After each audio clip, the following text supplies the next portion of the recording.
Welcome. Looks like folks are showing up. So good to be here with you all. Just getting everything situated here so I can see y'all if your videos are on, although you're welcome to have your videos off. Whatever helps you feel most comfortable today.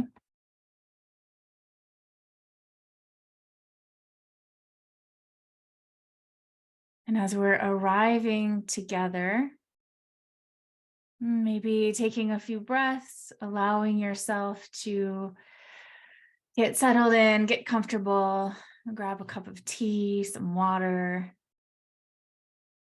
and just see how your body wants to be supported today.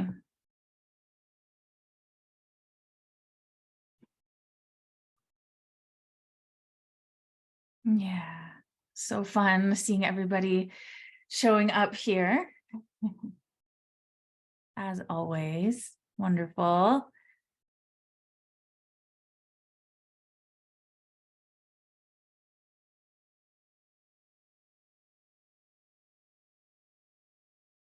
All right. I've got my coffee, got my puppy at my feet.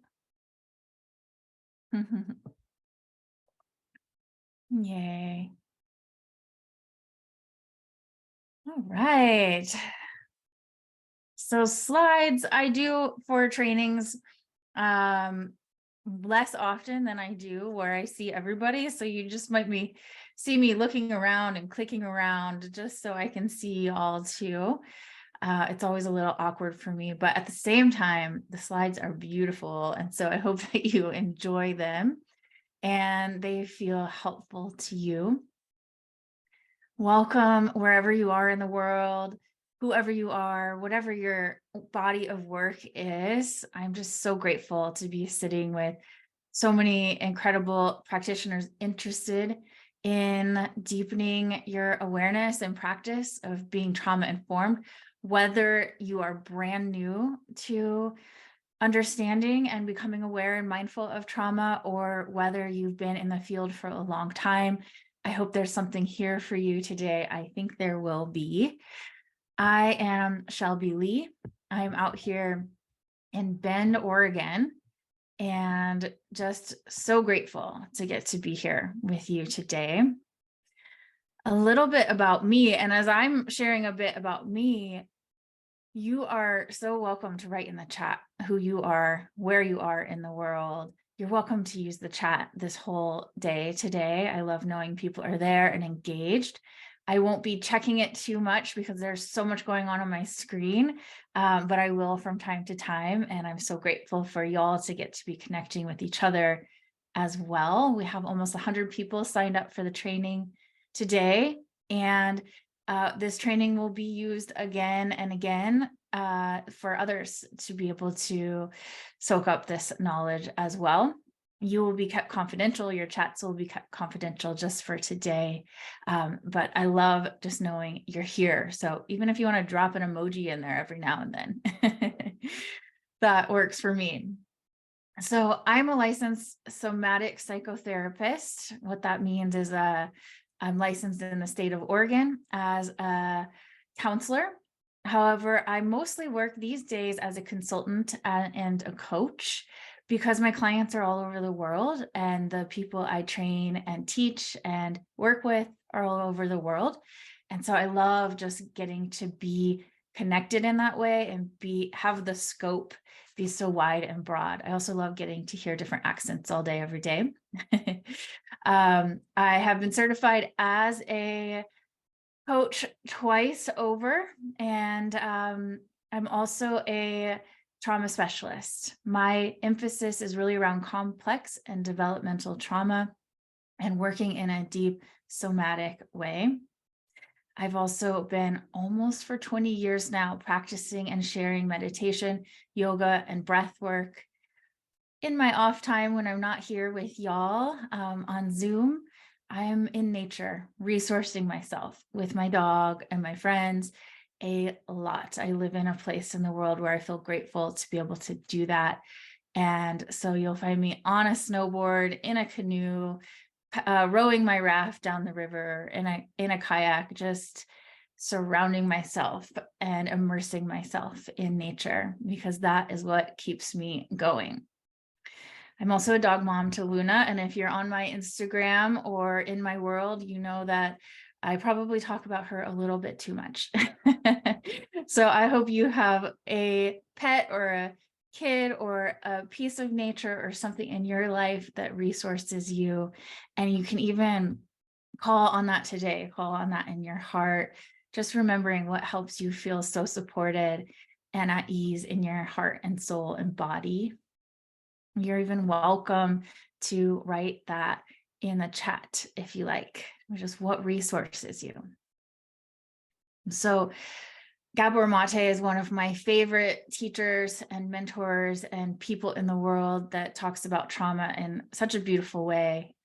And I love how he describes trauma, that it's not what happened to you a long time ago. It's what you're carrying with you in the present moment. And since it's here in the present moment, the past doesn't have to change. You can change your relationship to it. Today, we will be talking a lot about how we can change our relationship to our own trauma and the trauma that the folks that we work with carry. And we'll be giving you lots of tools, me and my dog, lots of tools and resources for how to do that. And that will be also in big part to just leaning into the power of the therapeutic relationship that we have with those folks that we work with. When we are trauma aware and trauma informed, it's not just something we're saying and doing. That's a place we can start. And that's something that we do look at in all of my programs. But truly, truly, it's a way that we are being. It's how we embody the awareness of trauma in our own nervous systems and bodies, and in our communities, the cultures that we live in, and the people that we work with.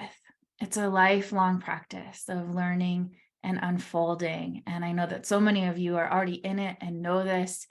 And in my spaces, this is something that we hold really highly together, because we want it to be genuine, and we can't just say and do the things. We actually have to embody them, breathe them, become them. Today, we will explore so many things in all of the love letters I've been writing you over the last few weeks talking about this training.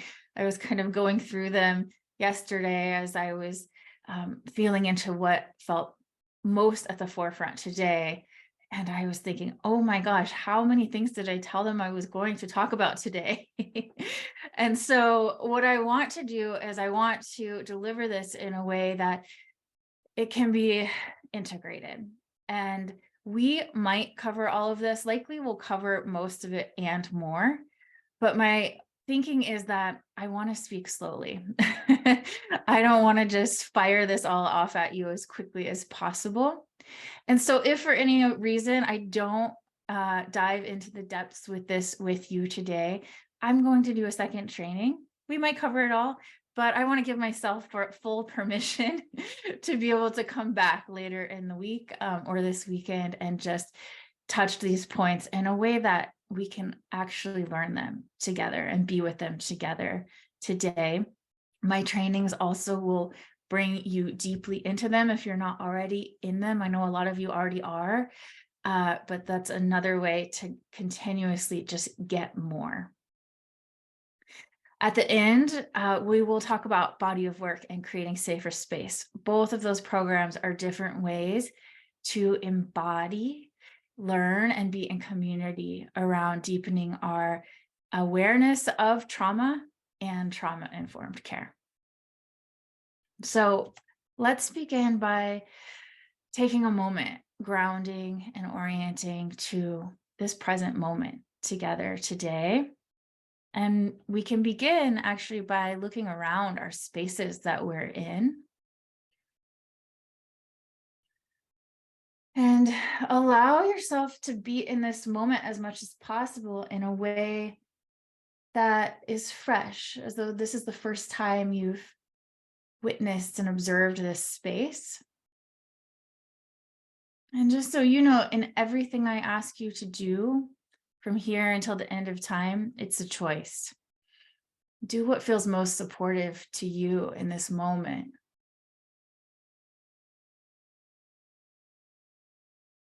And instead of looking out, notice if you can allow your eyes to be a little more receptive and receive whatever comes towards you, whatever's pulling at your intention, your attention today. You can even use your hips and head and neck to look around and behind you.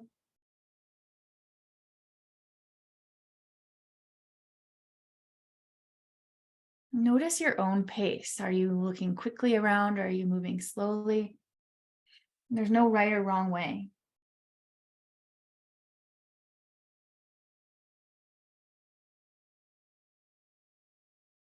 And then let your eyes land with something that feels soothing to look at, comforting,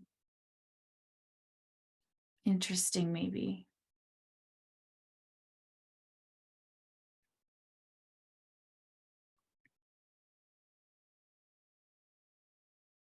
And whatever you notice that you're resting your eyes with now, let's just take a few breaths with whatever it is and really take it in.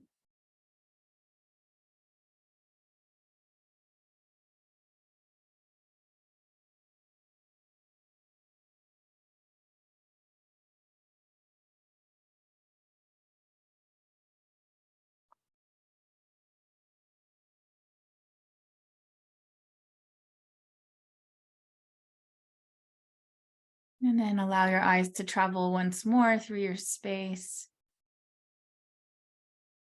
and just see if anything else draws your attention that feels resourcing, something that's supportive, comforting, soothing.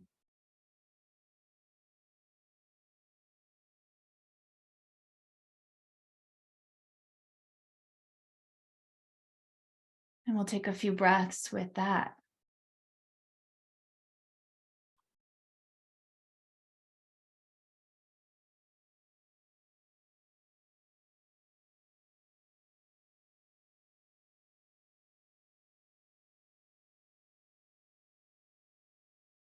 And you can even notice as you're connecting with what's here on the outside, if there's anything inside that is settling,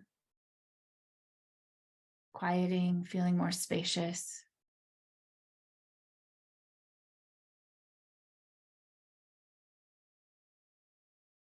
And with everything we do, it's an experiment. For some folks, it helps people become more present and grounded and resourced.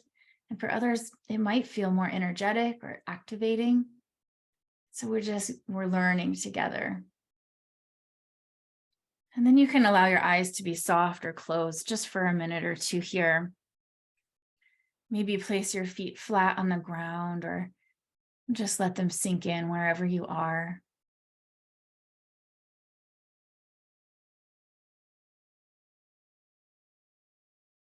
And follow your breath. Allow it to become natural.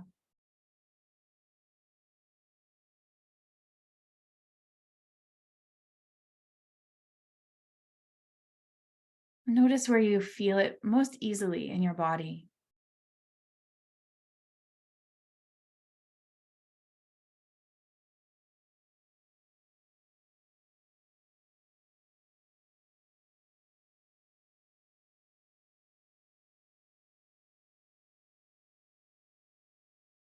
And then we'll take a moment and come into our hearts and just notice or remember even what your intention was or is for being here today.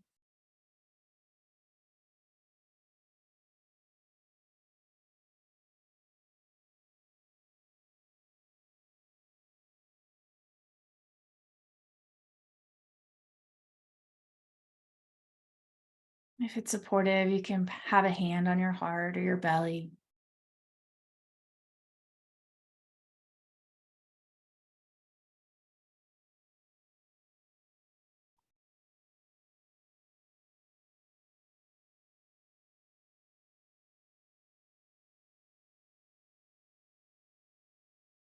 And you can also know that in this moment, there are so many others here that have an intention too.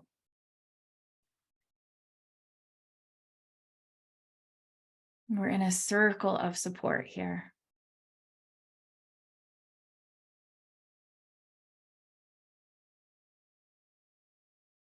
You might even appreciate yourself for showing up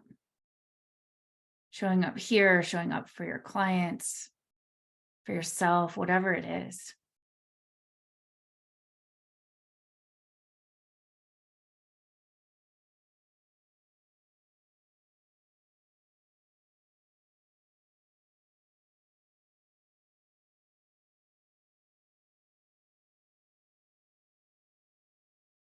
And then find a resource that you can carry with you for the rest of the call today or the rest of your whole day. It could be the way your breath is moving in and out through your body. Anything that feels supportive or settled. Feet on ground. It could be the sound of my voice or something you see in your space.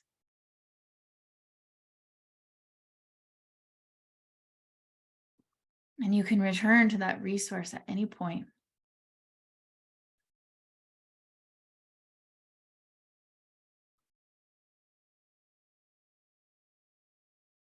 Yeah. And then bringing yourself more fully back into your space and towards the training here in your own time as you're ready. And staying connected to anything that feels supportive.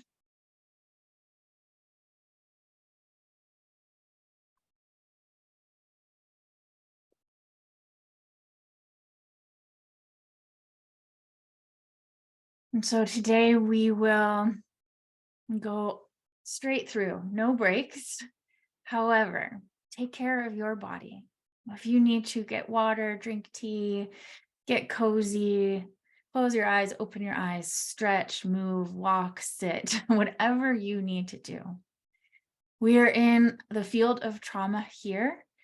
And while we won't be processing trauma directly, and everything, I hope, will be trauma informed, although part of being trauma informed is that we can be messy and make mistakes. But take care of yourself. Take care. We are here intending to be here in the name of healing, growth, and learning. So take care, take care, take care. Whatever you need, you can always pause and come back. We'll have time at the end for questions. And if you're listening to the recording later, know that you can always email questions. And this is for you. This is in support of your work in the world, of your healing. And I'm here in that with you. If you're somebody that learns well taking notes, go ahead and grab a pen and paper, pencil and paper, something that's non-distracting that you can take notes with. And let yourself learn, whether it's one thing or a million things, maybe even leaning into the part of you that is open to learning today. I have things to offer here, and I know that you have so much to offer too. And so we will, how do I want to do that? I always am going, oh, we're recording for those people later. So we want to be mindful for them too. But for today, anything you want to offer in the chat as I'm sharing, please feel free. Any alternate views, supportive views, things to think about, things that you do that feel supportive in this experience as we're talking about trauma-informed healing. All right. So I want to start really basic today. If you have not taken my other masterclass that's on the homepage of my website, there's a lot of great introductory information there as well. But it's always good to start basically. And so I just want to honor and acknowledge SAMHSA, and they created these 4 brilliant principles of what trauma-informed care means. This was created for mental health professionals. And now many of us are taking it out into all sorts of industries because we believe that trauma-informed care means taking care of humans in every space we possibly can. And these principles are incredibly supportive. So we are aware that trauma exists and it affects people in groups in negative and harmful ways. We are aiming to recognize the signs and symptoms of trauma, and we're aware when people might or might not be activated. And so when we're informed, we learn these things. We learn the how-tos of this. We have a system which can respond to trauma, and we resist re-traumatization. So the practice of learning to be trauma-informed gives us the tools and ways of thinking and ways of being that helps these 4 principles come to life as we're with ourselves and with those we work with. If you haven't checked out the podcast episode I did with Katie Kurtz, if we talk about the different ways that you can be either trauma-informed, trauma-mindful, trauma-aware, trauma-specific, trauma-specialized. And so if you want to get really nerdy with us, you are so welcome to check out that podcast. That's a really great way to figure out, okay, what is my scope of practice and where am I on this spectrum? Am I trauma-informed? Am I trauma-mindful? Am I a trauma specialist? I am a trauma specialist. However, I also believe that as a trauma specialist, we need training in being trauma-informed.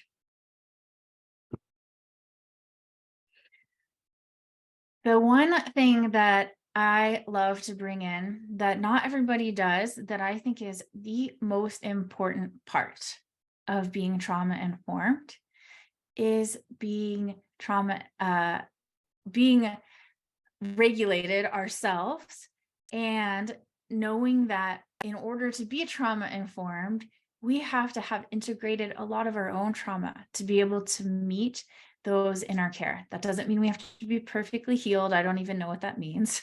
That doesn't mean that we have to be enlightened or above it all or perfectly regulated all the time, whatever that means.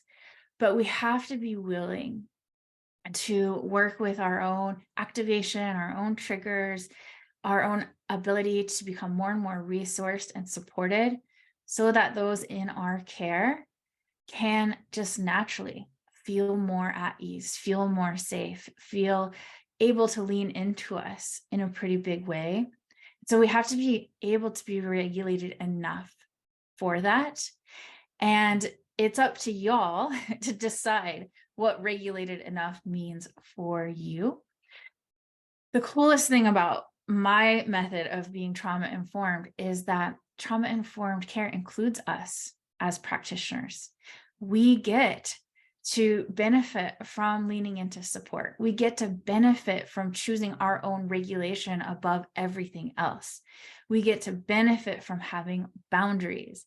We get to benefit from all of the practices that we would say trauma-informed care are for our clients and the students and practitioners that we work with, but we also are included in that. So I want to start with this, with a regulation practice for all of us, because we cannot be of service without allowing our own hearts, minds, bodies, and nervous systems to be supported. So this regulation practice comes from what we used to call co-regulating touch. Actually, on Zoom, there's no touch involved. If you were in my office and there was consent, we'd be working on a table where I'd be helping you support with my hands, different systems in your body so that they feel more supported, to feel present, more safe, and more supported. We can do it through Zoom. It's pretty cool. I'm going to show you right now. At any point through this practice, if anything feels overwhelming, you can come back to that resource that you chose a few minutes ago. It should be fairly gentle, but everybody's system is different. That's something that I want to keep reminding us all. So this is all information about what brings more activation or energy in the body, what's too much, or what helps us settle and ground and then what's too much of that. So, how we'll do this is you can have any posture. You can be sitting, you can be lying down, you can be standing. Don't be driving though. Make sure that you can really allow yourself to be present with whatever arises here. And I will move through what I call the healing triangle. This is the work of Stephen Terrell. What is it called? Transforming Experienced Brain. That's what it's called, his whole bubble. And will support your kidneys and adrenals, and then your brainstem, and then we'll support all three together. I'll walk you through the whole process. We'll support each one for 2 minutes, and then we'll have a minute of silence, just letting our bodies integrate. So go ahead, and if you're not already in a comfortable posture, you can find one and take a few breaths and just settling in.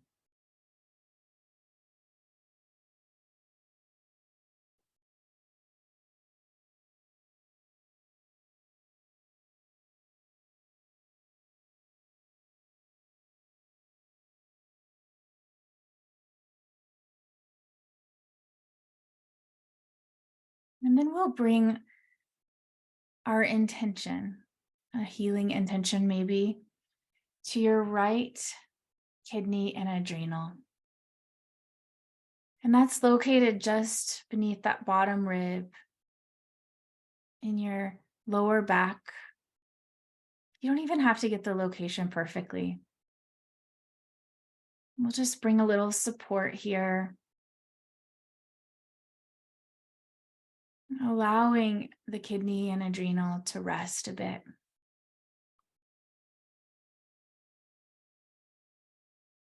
And these different systems in the body we're supporting because they work really hard under stress.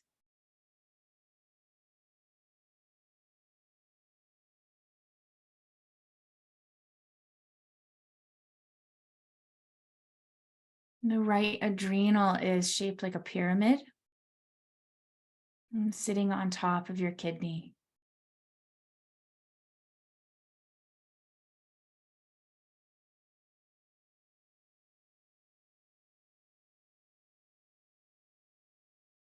And as we're here, we welcome all parts. Whatever comes up, comes up. It's all welcome.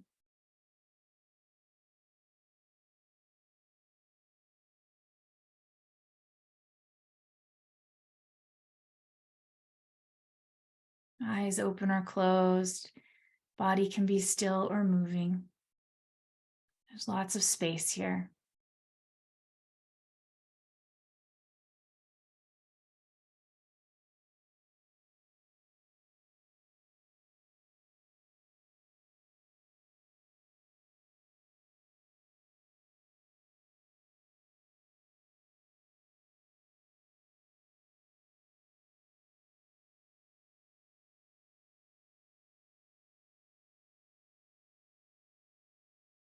And then we'll come on over to your left kidney, adrenal.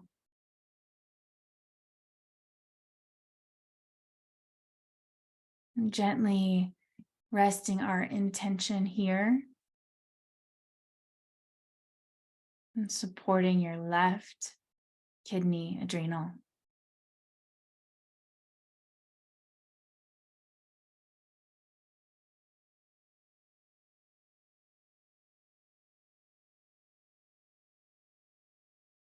The left adrenal is shaped like a half moon sitting on top of your kidney here.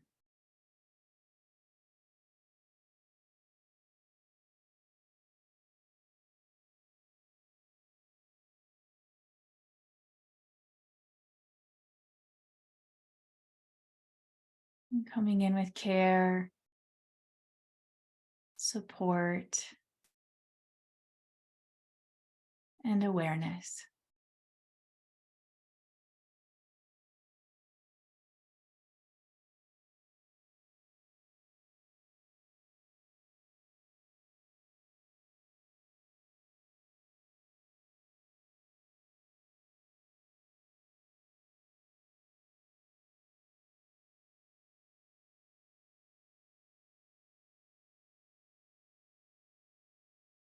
allowing this left kidney and adrenal to rest into support.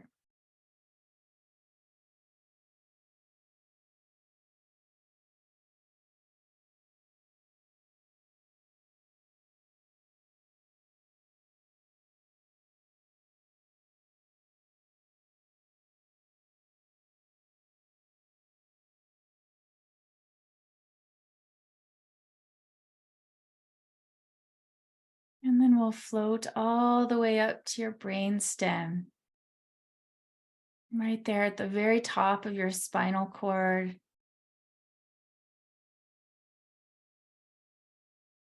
And as we are here supporting your brain stem, we're actually supporting your entire spinal cord and central nervous system.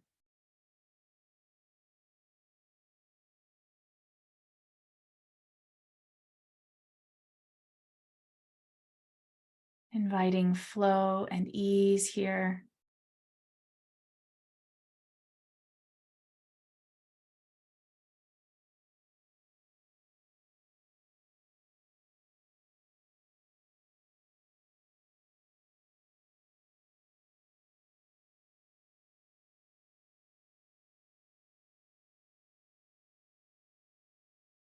And whatever comes up, comes up.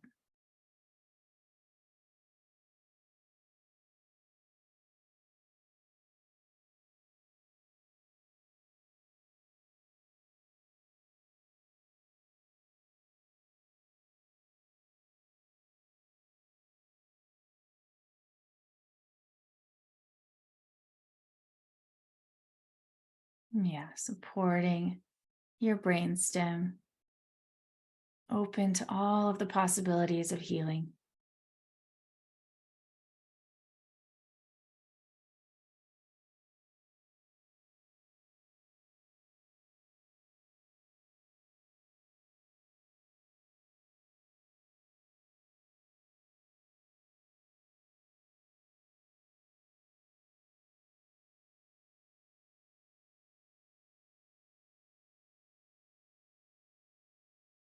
And now we can support all three simultaneously. We'll support your right adrenal, left adrenal, and brainstem in a healing triangle.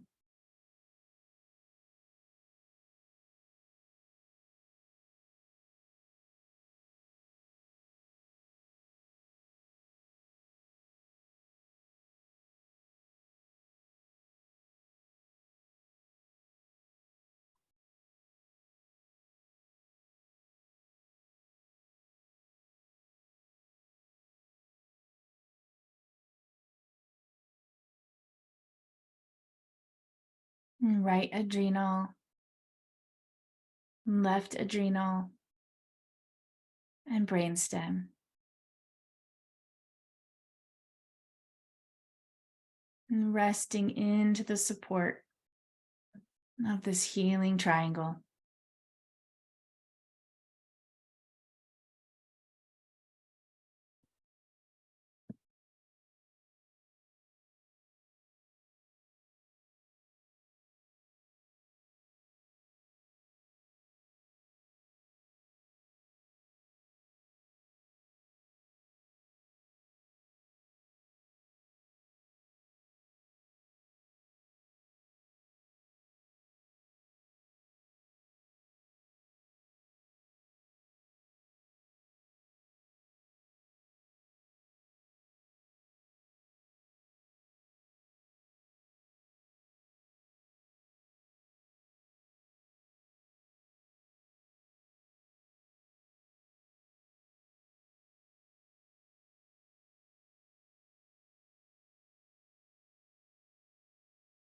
And then we'll rest for a minute here in a healing silence, letting the body integrate this work.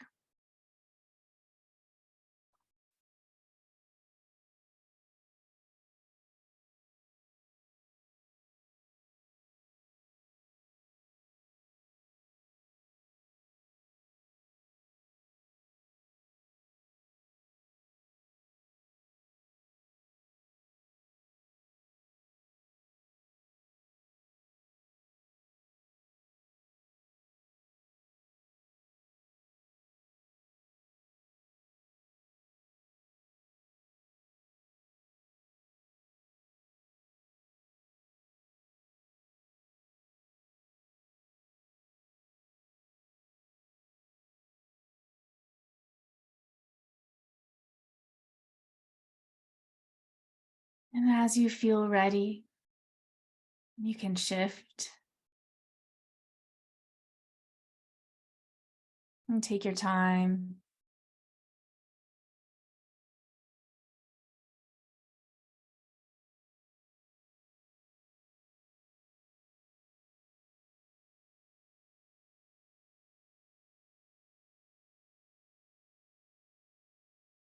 And you might notice if anything feels more settled or supported, spacious.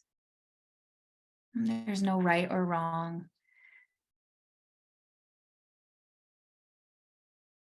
Again, we welcome whatever shows up. There's space for it all.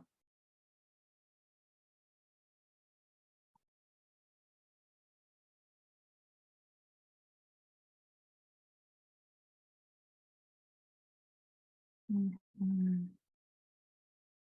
So trauma-informed care starts inside our own nervous system.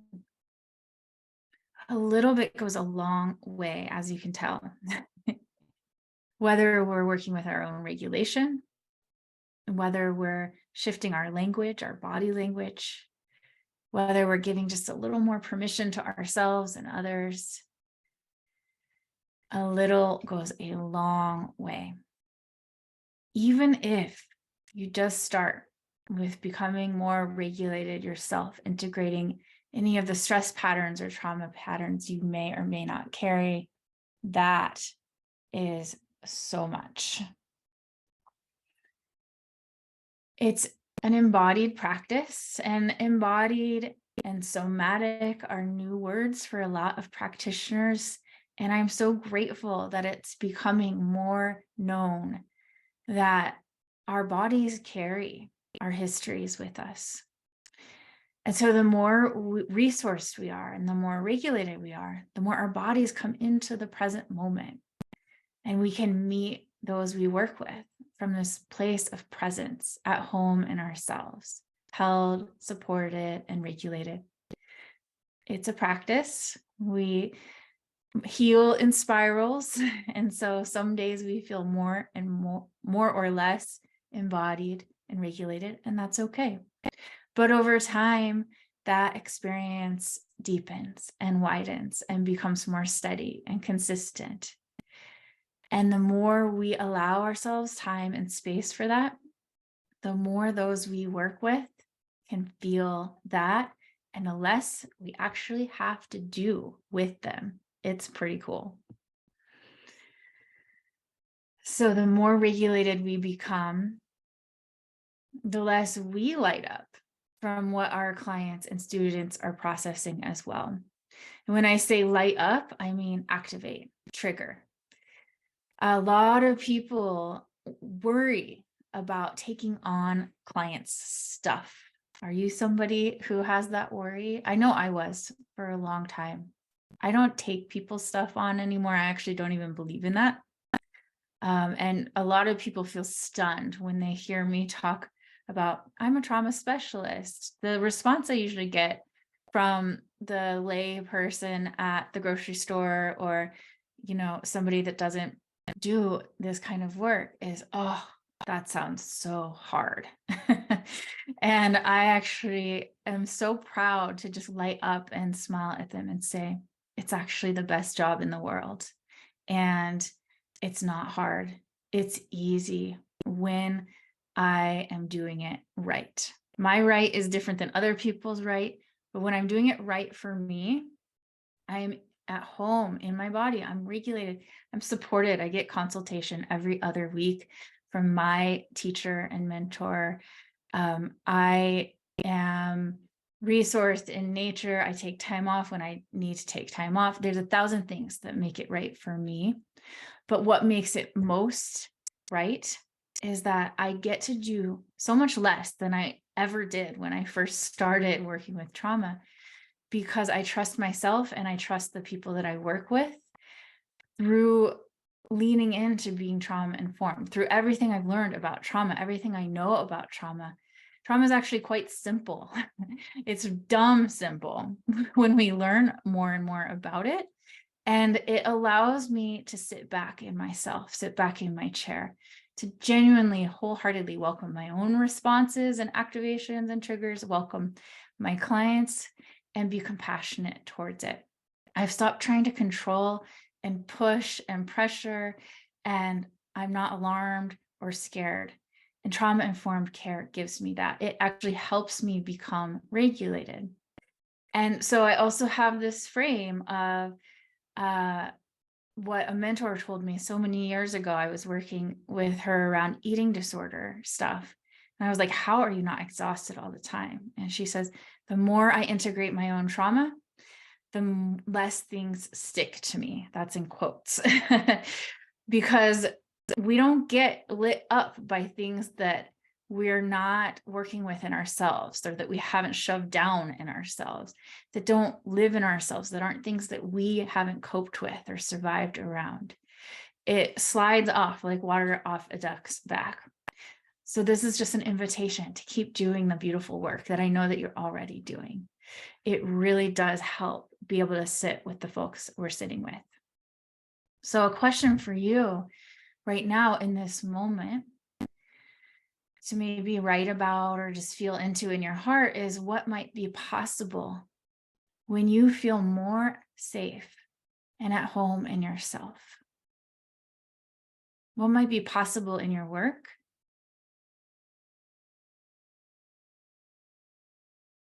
in your communities, in your play, whatever it is, in your creativity? What might be possible when you feel more safe and at home in yourself? And this is infinite, right? This is a life practice. And take a moment and just dream it up.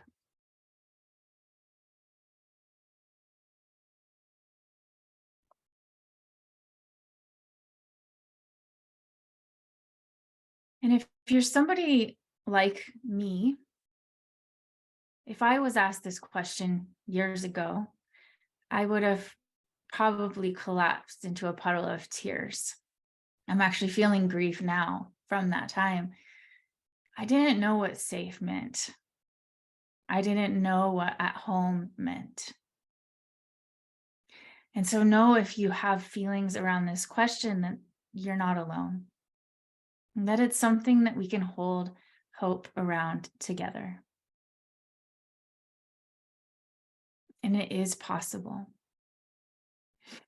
Stunningly, I never thought I would be someone that could say I felt safer at home. And regulation is real. Trauma healing is real. So how do you know when you feel more safe? What tells you? Or how might you know? If you can allow yourself to just dream it up a little. How do you know when you feel more safe? What tells you?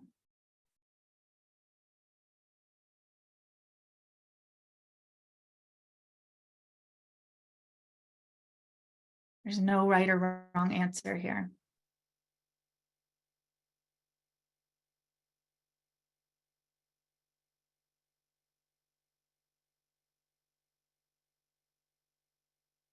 For me, my breath is steady. I can actually feel my body. I have more of a softness in my posture, my voice, my vision. My heart feels more free. How about for you?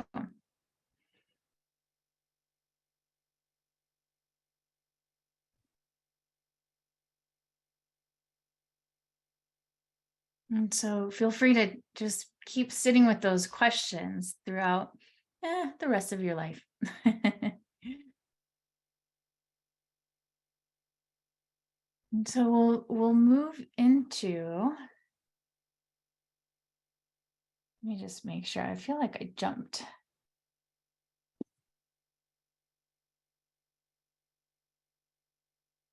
Nope, we're good. Okay, so how to understand and embody the therapeutic power of the healing relationship. So now we're not just talking about ourselves in relationship to ourselves, which we always lead with, which always comes first, but how do we hold the relationship, the therapeutic power of the relationship, so that our clients and ourselves can leave the session feeling more nourished and clear. There's so much to be said here. There is years to be said here. The bottom line of what I really want to convey today is that when we can even just be mindful of and bring into our awareness that there is such an incredible power that can come in our connections with those we work with, a power of healing, a power of helping them feel more safe, feel more confident, feel more like they're able to trust. It's infinite what possibilities come when we just know that we have an impact in our relationship. So many facilitators, coaches, some therapists, people in healing realms don't understand that it's actually the relationship that is the most healing tool we have. Most of us are overtrained. We've gone training after training after training after training. We have so many hundreds and thousands of incredible and beautiful tools. But when we can trust ourselves to lead with knowing that the relationship is the most important tool we have in supporting folks with trauma, which is everyone, our jobs get easier, we can do less, and also our clients and those we work with feel less pressure to perform for us. And so they also get the amazing side effect of just getting to be themselves and let that be enough. So when we're mindful and aware that the relationship matters, that we actually have the power here to do something different than most people don't do, most other practitioners don't do, to create a space that feels safe enough for those we work with, to just do something a little bit different, let a mask off, let an extra part of themselves out, be a little grumpy, feel like they're not doing enough, whatever it is, that giving them permission to be more themselves through the power of our relationship and how we show up in our hearts and with trauma-informed care and with compassion, that they're getting something they may have never gotten in their entire lives and may never get. I think we discount how powerful we are and our work is a lot. So when we're regulated and able to be in our hearts, we give such a powerful gift. We can do that in a yoga class, in a meditation session, in one coaching practice, remembering that the relationship is the most important aspect of what we offer them. Safety is the treatment. Dr. Stephen Porges coined the polyvagal theory. So much incredible information about how trauma lives in our bodies and our nervous systems and how we can actually get regulated through this knowledge. And when we are safe enough providers, we can't be safe. There's no way to know what every single person's version of safety is and how that would need to be created for them and how we could show up for them. But when we can be safe enough, we give people so much that other people have no idea how to give. That helps our clients, our students, be able to advocate for themselves, be able to have choice, be able to speak hard truths, be able to ask for what they might need or want that maybe they couldn't with anyone else, get mad at us, get frustrated with us. The more safe we can be, the more they can actually bring the parts of them forward to us that want to be healed, that want to be seen and held and heard. So holding healing space for others doesn't have to mean depleting ourselves. We'll just start with that part. When we are running our own trauma patterns, not everybody has this pattern, but a lot of folks have this pattern where they need to be running on that adrenaline and that intensity and overgiving, caretaking, fawning, giving more than they have to give in order to feel helpful, to feel seen, to feel appreciated, to not be seen in a particular light. It's exhausting. It's such a huge load for our systems. And so many of us did this in order to survive. So many of us got very, very good at taking care of others and giving more than we have to give, giving more than we need to give in order to survive. So if you do this, know that there's a really important reason that you do it. And it's possible that you're still doing it and don't even need to be doing it anymore for survival. There are other options here. And so when we can give ourselves permission to, I know this feels scary, fuck it up, be messy, not be perfect, not deliver these incredibly epic sessions all the time, or classes that people remember for a lifetime, whatever it is, we can feel safe enough to actually go, oh, I can be human. I can have an off day. I can deliver something that was like an A- instead of an A+++. It is one of the most healing things we can do for ourselves that will start giving us back our energy.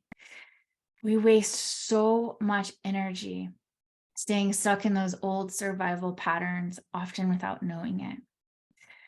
It takes time to feel safe enough to fuck it up, to offer less, to know that we are so much more than enough, just being present without having to put everything, to end everything, tying it up in a pretty bow.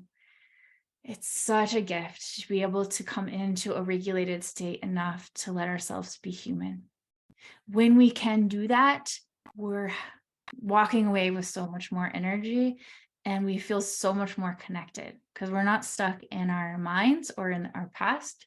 We're right here meeting the moment with our clients, which is so much easier. The second part of this is we don't push others past their edges in the name of growth. We don't do that to ourselves, and we don't do that to others. It used to be a very common therapeutic practice to think we needed to be uncomfortable to heal and grow. We're actually finding it's very possible, in fact, very healing when we learn how to heal without pushing past our edges. We can be a little uncomfortable, but we do not need to be gripped. You know, when you're getting a massage and somebody pokes their elbow into some muscle and you are just gripped because it's very uncomfortable and painful and honestly probably scary for your body. We don't want people doing this in any kind of therapeutic session because healing can't happen when we're scared, when we're gripped, when we're rigid, when we're defending, we're surviving. So that's an old paradigm.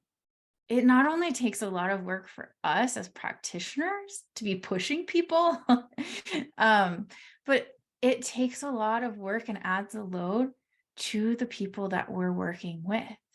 What if we could be somebody in their lives to show them that they don't need to push or perform to have our attention, to be in our care, that we're willing to hang out with them and be with them no matter what's happening, whether their day is great and joyful and there's nothing to work on, whether it's just torn apart and awful. Can we sit with them in the depths without needing to fix it, figure it out, change it, make them wrong for whatever it is they're feeling? When we're pushing people into their edges, we're actually telling people that what they're experiencing and who they are and what they've experienced is not okay with us. When we're comfortable being with them in what's present, we give so much space to letting them unfold in their own time and in their own way. Figuring out, fixing, and giving advice is easy. It's a dime a dozen. You can get it anywhere. You can give it anywhere. In our culture here in the US, we've been really programmed that this is a way to be in connection. It doesn't feel great. It doesn't feel very good to me. It doesn't feel good to me when I do it. I still do it. And then I kick myself because it doesn't feel good, especially with friends. But when we can do the work to get comfortable, sitting in the unknown, being with what really shows up in front of us with an open heart and a regulated nervous system, we are in the top 3% of practitioners and facilitators. We have so much power to help people in their own healing because we're not putting pressure on ourselves or them to make anything different. And then healing happens there on its own. We get depleted from being in these spaces of needing to do more or thinking we need to do more than we actually need to do. So we're looking for more space for ourselves and those we work with. And that comes from learning how to be with trauma in a way that we're comfortable. And it's actually not as scary as it seems. It's a really beautiful experience. So presence first, tools second.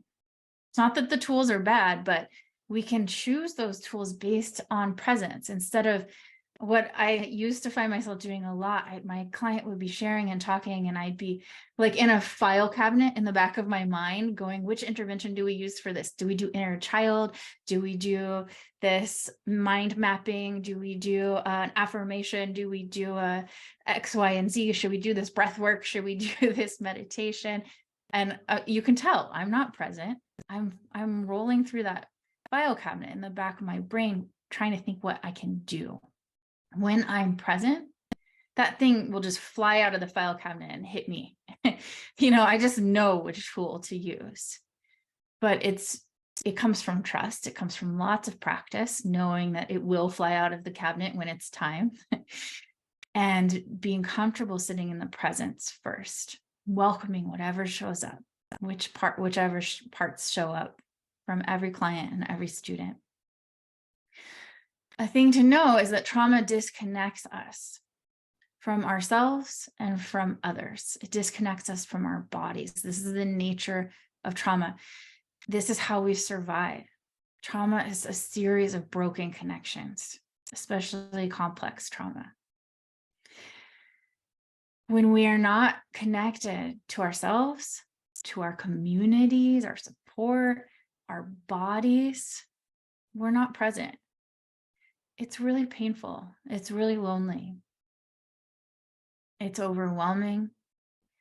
It brings up a lot.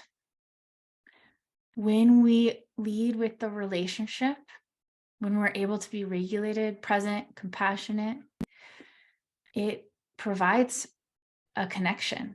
We're kind of throwing a rope to someone. I'm here. I'm present. You can come connect with me when you're ready. We don't demand people co-regulate with us. We couldn't, or connect with us, but we can be there with the intention of, I'm available in relationship. I'm not just going to do all these tools and things to you. I'm actually here with you in this process. And that can be maybe sometimes one of the first connections somebody's experienced since impacted by trauma. And it can be so powerful and so healing. When that connection and relationship can grow in a positive and empowering way, it helps people be able to more often know what they want and need, say yes or no, or maybe more clearly, advocate for themselves, and we can be supporters for them, and they can really lean into that. They can feel just one person that I'm in relationship with is giving me space to feel all of this out, and they want this for me.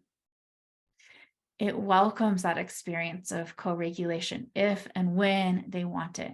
Co-regulation means we're here, we're present together, and there's space to lean in together. There's space for both of us and all parts of ourselves. There's a lot of misinformation about regulation and co-regulation out there. I won't rant about it today, but we can never make co-regulation happen. But we can provide practices, circumstances, and experiences where it's possible. And so we want to be the kinds of people where we can be safe enough that people can lean into us in that relational way if they want to. Self-regulation comes after that. That's the major misinformation. We don't self-regulate and then co-regulate. It's the other way around. Babies learn to co-regulate and then they self-regulate years later. So we have to be able to know that the relationship is impactful like that. And we can give such a gift when we orient in this way.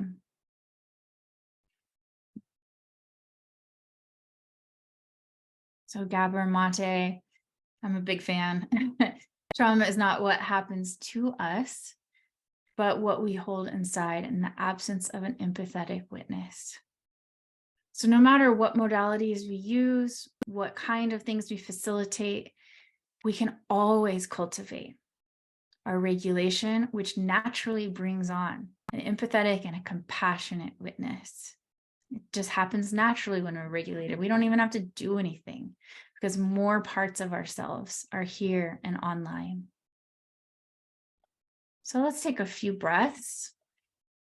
It's a lot of information, a lot of talking. Maybe place feet on the ground. And you might even look around for a moment.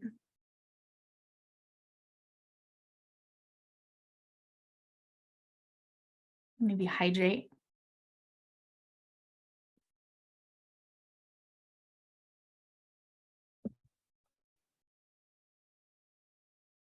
You might move your body or take some breaths.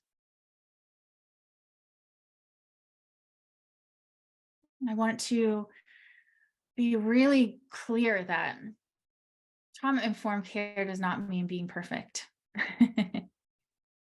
That there's so much to learn here. And maybe if we just try one of these things and experiment with it or orient with our hearts and minds in one of these ways, that can be more than enough for today. We don't need to get it all. We can come back again and again and just experiment with all of this. Try it on, take what works for you, and leave the rest. This is just my orientation. So I'd love to talk a little bit about what happens when trauma shows up in ourselves or those we work with. We sometimes won't know that trauma has shown up, but regardless of what shows up, maybe it just looks like stress or overwhelm. It could be somebody feeling really shut down or pulled back. It could be somebody talking really, really, really fast. For me, in my own practice, in my own body, the way that I register information, I know when trauma is activated in front of me because it happens in my own body. I'm an empath, and so I know, oh my goodness, something is activated here, and it's not familiar to me in my own repertoire of what I know about myself. So it's possible this person is lit up, and so I'm going to orient towards them with some care, extra care. I generally do this anyways, no matter what. It's a human informed care. It doesn't even have to be trauma. So if there's ever overwhelm, and I'll back up. If there's ever overwhelm, it doesn't matter if it's yours or your clients or your students, you get to resource. You don't have to muscle through if they're overwhelmed. They shouldn't have to muscle through. We get to bring some tools in. We get to connect and slow down and make space for what's here. And I just want to reiterate that it doesn't matter if it's something in your client that's overwhelmed or it's something in you. You get to pause. You get to regulate. You get to resource. You do not have to muscle through. That's what exhausts us and depletes us.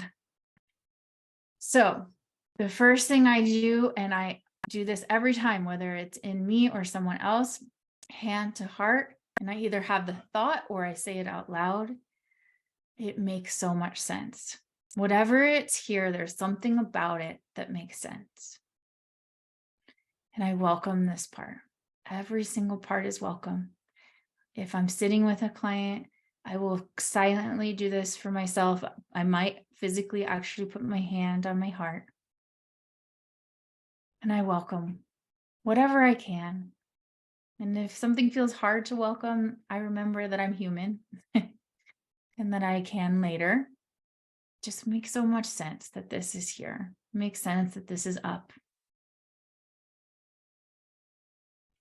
And even if it doesn't logically make sense to me, I can know that if a challenging part or a difficult part is showing up in a client or myself, that there's something in this space that's bringing this up, and it's here to be welcomed and met and healed. So I'm not afraid of people being really mad at me or criticizing me or really shut down about something. It's just welcome. There's something about it that has to make sense, even if I don't know what the trigger was, that this client is moving through something. We hit something. It's okay. It's welcome. It's here. I have space for this. One really important thing to know is that when we're alarmed, we lose connection. We're not here in the present moment anymore. I used to have clients come to me who felt suicidal. I still do. But back then, I would be alarmed because I was alarmed, but also because I thought that that's what I needed to do so that they could see that what they were experiencing was something to be concerned about. I thought if I went into a whole fight, flight, chaos experience with them, that they would know it was a really big deal and that we needed to do something about it. However, the reality is more often than not, that doesn't work. When someone is quite overwhelmed, we take a few breaths, we pause. We know that something makes sense about this. We stay steady. We can be concerned, but we don't need to be alarmed. And we make space for the parts that are here. It's welcome. Some things we can do if people are really overwhelmed is just ask them to look around the room a bit. This, like I said in the beginning, for some people, it's actually quite activating it's too much energy and input. For a lot of people, it can be soothing. It can help them come into the present moment and ground. We can say to them, I'm right here with you. If you're actually there with them. If you're on a screen, it's different. I used to say that all the time, but then I realized I wasn't really with them. I could say, can you see me here on the screen with you? Can you feel me here with you? Can you feel me on the screen here with you? Getting them to pay attention to a resource that's here if I'm a resource. And we can do some elongated exhales right now. I never do more than 2 or 3 because sometimes it can actually help, or it can put people in quite a sleepy state where they're not very present either. If that's you, just do 1. But let's just take a few exhales and allow the exhale to be a little longer than the inhale. You can do it through your nose or your mouth. It doesn't really matter. And we'll do it together.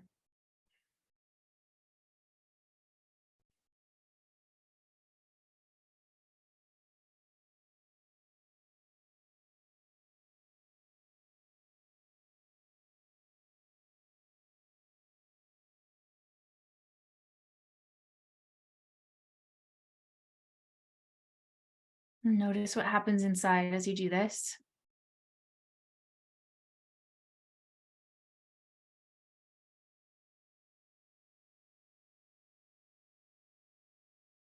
Yeah. Another tool I use when there's a lot of overwhelm and activation is what I call the vagal hold. So you can do it with me if you like. Take your right hand, place it under your left armpit and your left hand around your right arm, and give yourself a bit of a squeeze. Notice how tight your body wants to be squeezed. Maybe loose, maybe really tight. We're all different.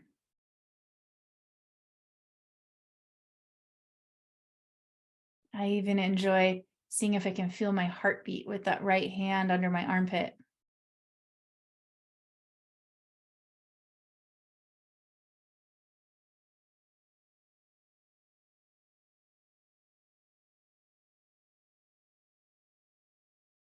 And just notice what happens inside.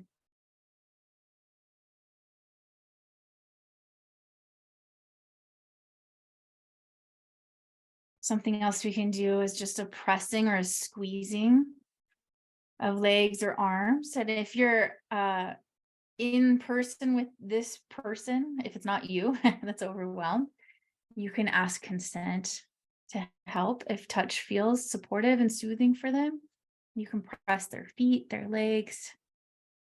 It can be really loving and supportive to have supportive touch. Not everybody's used to that. Or you can have them do it. So you can do this right now and just see what happens.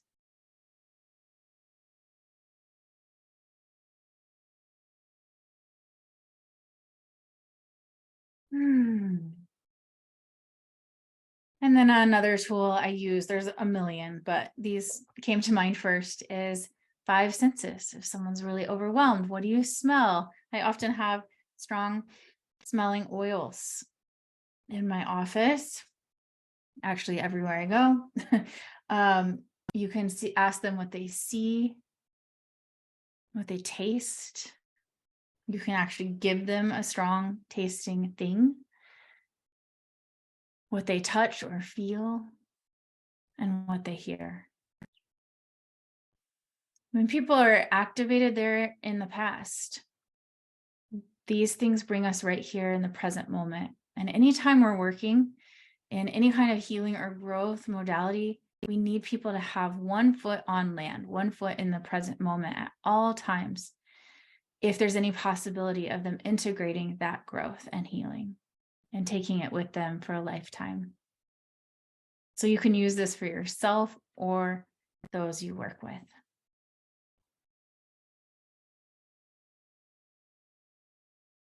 Being with instead of doing to. This is the essence of what we're doing when we're orienting towards folks with trauma. This is how we lean into the power of the therapeutic relationship, how we honor and affirm their humanity, how we are giving them space to collaborate with us, how we're sharing power with them, how we're giving them space to have their experience, and everything we've talked about so far. It supports and honor this and everything we talk about going forward. So we want to just hold this in our hearts. Am I here with them? Or am I in the mentality of doing an exercise to them? Really important when we need to check ourselves if we're not sure. We all get in that mode. Let's do this thing. It's not a problem to do experiments and interventions, but we want to lead with the experience of being with.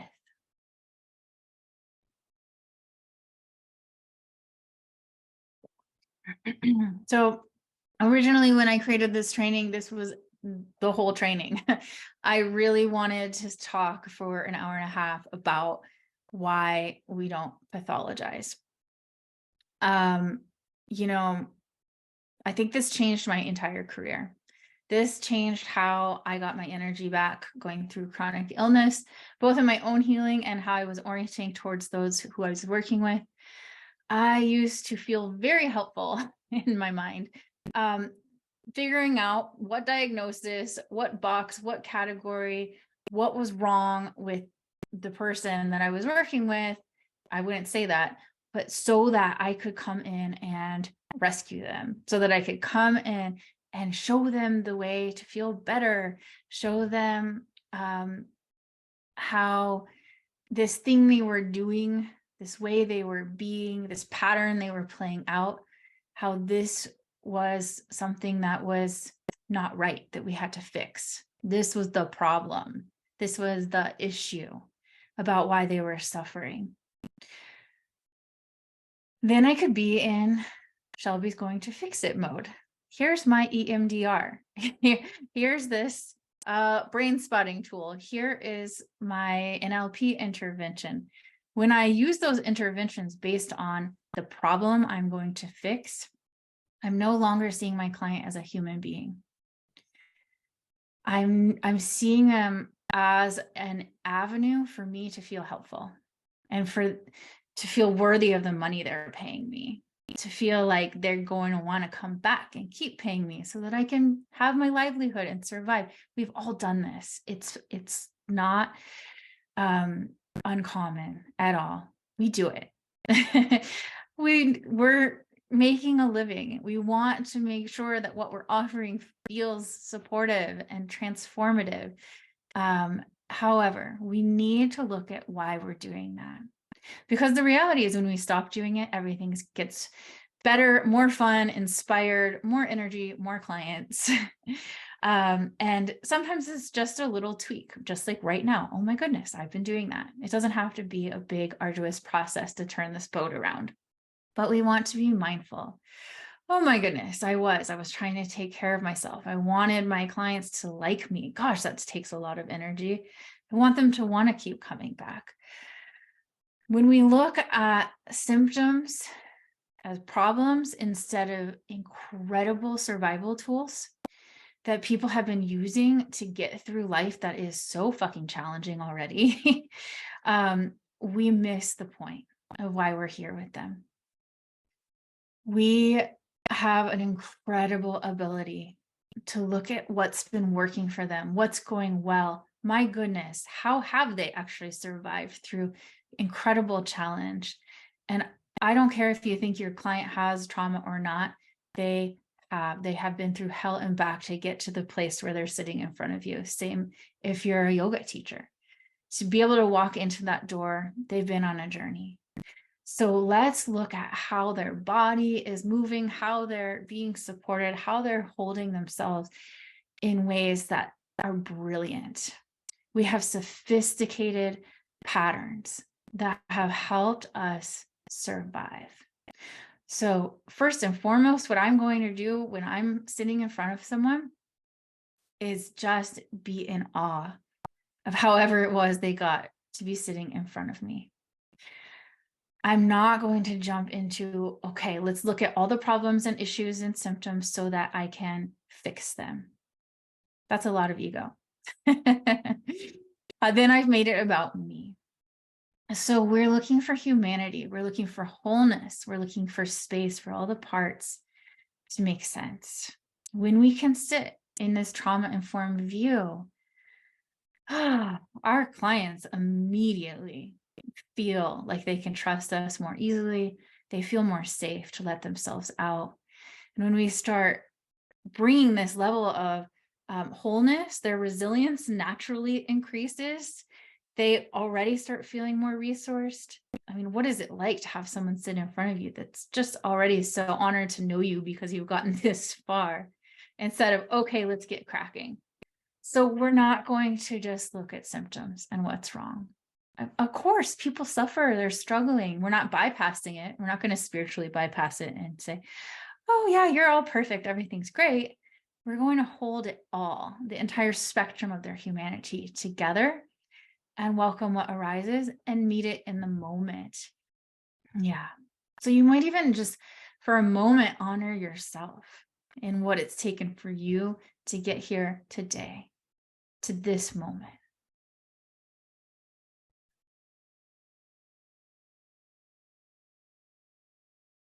That you even want to care about this.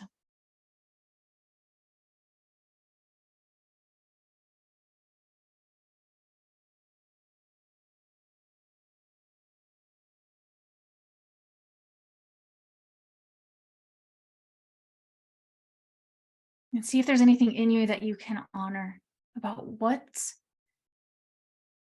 working, what's been going well, about these parts of you that have worked so hard to get you here.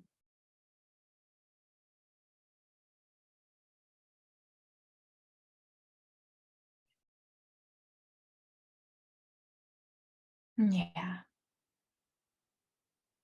And so I just have a few more points today before we have a little space for questions. And if there are more questions than then I can answer, I can also make a little video for you.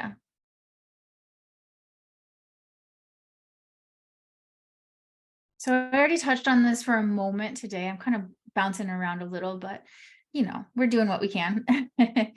I just want to reiterate that when we are trauma informed as practitioners, we get to have boundaries and we get to have agreements and clarity. This is one of the biggest gifts we can give ourselves so that we have energy. We're not overgiving. We're not living in the land of ambivalence and inconsistency, wondering if our clients know this or going to show up here or pay that, treat us in an XYZ way. We actually get to have that as part of our container. You can learn more about that in any of my programs, the how of it. We get to feel safe too. We cannot work if we're not feeling safe enough to work. So we need to find the boundaries and values and ways that we set up our sessions and our work and our business so that we can honor that. We give such an incredible gift to those people in our care when we hold those boundaries. They will push the boundaries, oh my goodness, and to be able to be proud of ourselves and be like, oh my gosh, I can do this. I don't have to wiggle or waffle, even though I might have had to learn to do that in my own trauma responses. This can be healing for ourselves too. When they push our boundaries and we lovingly hold them, they can exhale and really dive into the work with us. They can feel safe enough that they can push hard and we will still be there. And we will assert our boundaries so they're not going to be able to walk over them. And this is giving them such a gift because so many other folks will overgive and then they won't trust them. They'll be inconsistent and then they won't be able to feel like there's a steady presence to lean into for fear that setting boundaries could be mean or something like that. So I want to encourage you to find a boundary today that you might need to have with your clients or in your business and set it and see what happens when you hold it. In that process, you will probably have to work through a few things. Your clients will probably have to work through a few things. You can welcome all of those parts. When we have these boundaries in place, this is breakthroughs. I was reading boundaries up there. When we are pushing for, I already said this, but I'm going to say this again. I know I'm noticing I'm rushing because I just noticed the time. So I just want to go back and remind us that when we have an agenda and we're pushing for breakthroughs and transformations for anything that is not already there, we're actually perpetuating trauma responses in our clients to have to impress us and perform and be more than they are. And so we can give so much that's healing when we actually can sit with them and you don't have to be epic for me. We can just sit right here with nothing happening. And that's enough for me to be here with you. So much healing happens from that. And the last piece is just around that fear around opening Pandora's box. I just want to remind us all that box is already open. People are wearing their trauma and the trauma responses on their sleeve already. They're already hypervigilant, watching for us to poke into those old bruises. It's already at the surface. And so the more trauma informed we can be, the more quickly they can allow themselves to be okay navigating all these responses that show up as they're exploring, learning, growing, and healing with us. And so when we know that it's like that, we are responsible for our impact. And that's why we work within the relationship. We know that how we are and who we are influences the trauma they're carrying. And so it's nice to be responsible for it in a way where we know we've done the absolute best we can to welcome it and show up for it genuinely in an embodied way. So you're welcome to write in the chat any questions that are here. Anything that I don't get to, I will absolutely respond to. I'll make a video and send it in the email follow-up with the video today. If you're not live today, if you're watching the replay, just hit reply on the email and ask me your question, and I will reply directly. So we'll just take a moment to do that. And then I'll go over a little bit. I'll go over probably 8 minutes today, if you can stay, just to share about my awesome programs that you are so welcome to, and the cool embodied experience package that we have today, where you can save $850. I'm so excited about that. I'm just checking the chat to see if there's any questions.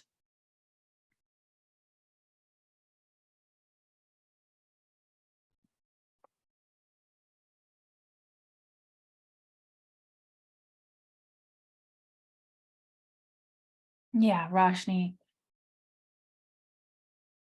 you mentioned trauma is simple. I'm curious what makes you say that, and would you elaborate more? Yes, I did say that, and I said it in kind of a flippant way. Good catch. The nervous system is simple. If you study the polyvagal theory and how our bodies and systems respond to threat or perceived threat, we have a pretty standard set of responses we might go through: fight, flight, freeze, collapse, fawn.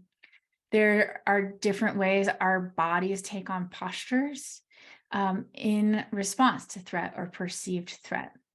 When we know how that shows up as a practitioner, it's very simple to begin to see it, and it's very simple to know how to respond. I think when we're not trauma informed, we don't have these lenses and tools, it is very complicated, and we make things more complicated. It can feel very overwhelming. So even what you learn today is quite simple, but will make a world of difference. Like, for example, not being alarmed when in the face of trauma, things like that. Yeah. Yeah. And the next question: how to balance not trying to fix, solve, change a client with the reality of working as a coach with people who want to see changes, especially regarding homework practices and feelings that may come up for clients when they aren't able to make time for these between sessions. Yeah. So I hold first and foremost the presence. That doesn't mean I don't talk to them about what they'd love to have happen in their lives, what they'd love to have happen in this session. We can hold both together, that we're always growing, evolving beings with infinite possibilities, and that we absolutely can move towards those things. But what I do is I hold that intention, and then I don't have a clue how we're going to get there. I follow the wisdom of my clients' bodies and what comes up in the session each time we meet. And I trust that we'll get there. Instead of pulling those file folders out, I'm waiting, I'm meeting the moment. I know that we can get there. And I think that intentions and goals are really helpful in holding a North Star, but we have to hold them loosely instead of tightly. And then in terms of homework and practices, how we meet those in trauma-informed ways, so we give options and we give choice. I have a lot of clients I don't give homework to because they're doing more than enough in session, and I trust that our sessions are more than enough. Homework in those cases would be me trying to prove myself, something I don't need to do because it exhausts me, or them needing to do something that may be too much for their system. It might be that our work in session is enough. So they get option, they get to feel it out, they get to experiment with it and see if it adds stress or it takes away stress. So let it be a collaboration and experiment instead of a black and white kind of deal. Yeah. And then I'm wondering about the boundaries. I never tell my patients the first session that they have to pay the session if they don't come and don't tell me. Some of them don't know, and maybe they forget the first time it happens. I let it go and inform them, but I don't feel good setting the boundary at the beginning of the sessions or even how to. So you have to feel good first.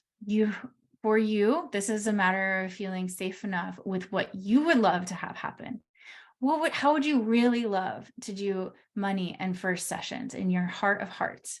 And then we figure out what you need to communicate to your new clients, patients, before they get there. So it starts with you, and then you communicate it explicitly. If that does not get honored, the boundary happens. And that might mean they miss their first session and they don't have another shot with you. That might mean part of your policy is they get one freebie. As long as you feel good about it, that is how you lead. But don't get in the business where you kind of feel okay about it and then you're resentful, because that wastes energy. That's depleting, and it's not honoring of your time and your values. So first feel into what feels good for you, and then you communicate it very explicitly with them. And then you're following up. I mean, they come and pay the first session, but then they miss a session and don't tell me in advance. So for me, how I do that is I send an invoice, usually a few days before the session. They have to pay it before the session, 24 hours. If they don't, they're not on my schedule anymore. So I communicate that very clearly. You might do it that way. There's 1,000 ways to do it, and it would be so much fun to workshop that with you. It's so amazing to be here with you. I do this every time where I put way too much in because I'm so excited. I want to spend weeks with you, just nerding out about this with you. I want to remind you that meeting trauma is truly a lifelong practice of welcoming, allowing, and cultivating warmth and steadiness in ourselves so that we genuinely can meet and welcome what arises, whether it's in us or those we work with. It's not just about what we say and do, though that definitely helps. It can start there. I'd love to share with you about both of my programs as a deepening of everything you have learned today and more. I am sharing both of them with you because they are both invaluable in sinking into a wide circle of support and network, education, skills, tools, community, to let this be a lifelong practice. I'm so proud of both of these programs. The people in them love them genuinely, and I know that they will support you in however you're bringing your beautiful work into the world. So Body of Work is my 10-month program that starts in May, the first week of May. And we meet the first 3 weeks of every single month. It's a group of coaches, therapists, and other certified professionals guiding others like mentors. And we practice embodying this work, embodying meeting trauma, being trauma informed, working with our own regulation, understanding what's happening between ourselves and our clients, understanding what's coming up with our clients, and how to genuinely lead with presence, and then weave the tools in from that regulated, embodied, compassionate place. Creating safer space is a little more left brain, but not completely, where there's a lot of material to learn, though it's in bite-sized pieces and you can implement it immediately within the first module or two. And this one is around the tools. How do we meet trauma as it shows up? How do we set up our work so that people feel like they can sink into safety and trust as soon as they walk in the door? How do we meet trauma in ourselves? There's so much information, and it's not only from me. There's a bunch of guest teachers, there's community practices. It's a really rich learning environment where there is something for every practitioner. If you're in a healing modality, growth modality, wellness modality, and it's just a super playful way to sink into this awareness in yourself. Playful meaning there's so many different kinds of people all over the world implementing this work in such cool ways, and a lot to offer in terms of choice and ways we do this work in ourselves. These programs will support you to continue learning what you did today in the how-tos and the true embodiment and being, so that you can begin to implement everything you're learning right away.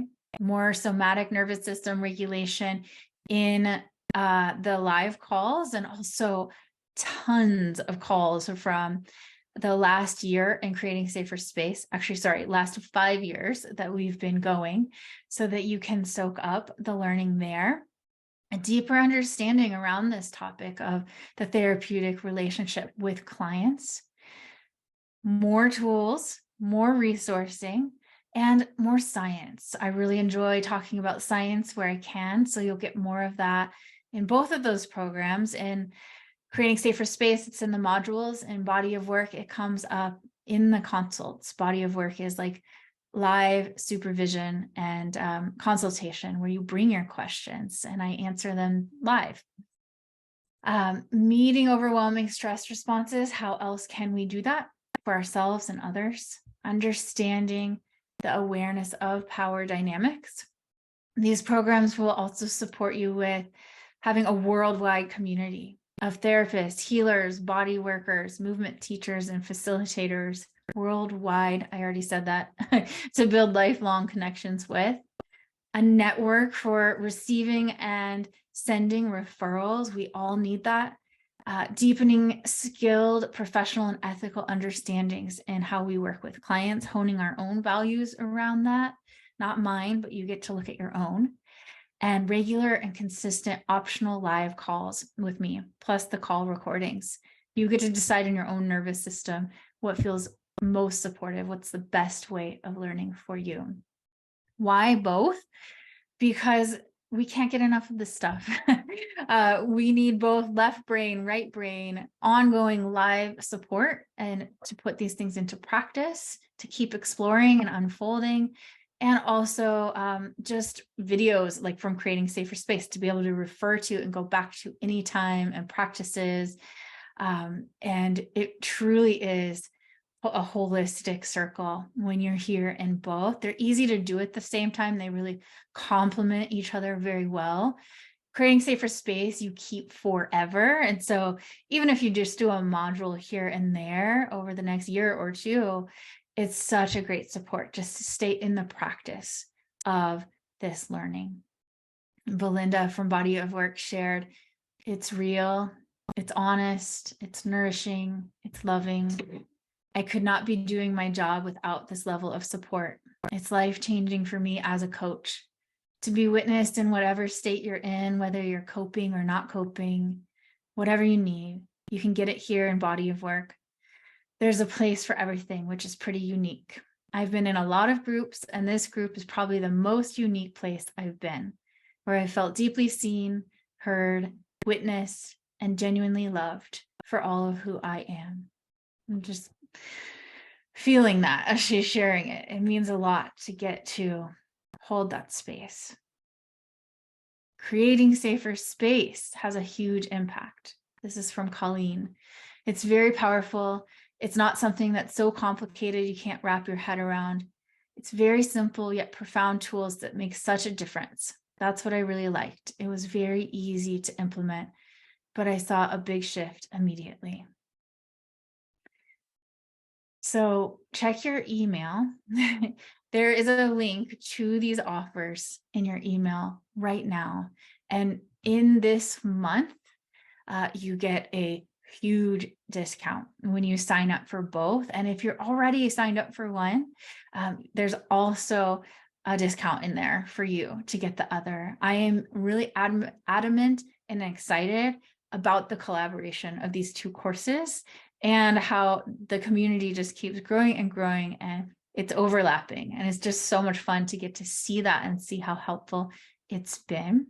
There's a link there right now for you, and spaces are limited. And I say that truly, not as an act for you to be urgent, but that the courses are capped. And so we will be starting soon, and I'd love for you to get a chance to be in it. Head over there right now. There's so many options. If you need to read through the different pages, you'll find links in there. wander around, get a feel for it, see if it feels like a yes or no in your body. There's just a few weeks left before we begin officially for the live rounds, especially of creating safer space. So please do go look at it now and see what it feels like. Did today feel supportive? Would you like to deepen into it and really allow yourself to be in a space where this can be lifelong learning, where you get to fuck it up, you get to grow, you get to be vulnerable, you get to be courageous. My hope is that both of these spaces feel like brave spaces where you can be yourself and grow and learn in an ongoing way with a community of awesome people. I feel super supported by me personally every step of the way. It's so beautiful to have gotten to be here with you today. Thank you so much for your presence, for the work in the world that you do, for your interest in meeting yourself and those you work with in a trauma informed way that can ultimately be very healing and empowering. I'm so moved by your willingness, and I'm excited to connect with you in other spaces. Have a beautiful rest of your day. Take care of yourself, move slow, drink water, and hopefully we'll see you soon. Thank you.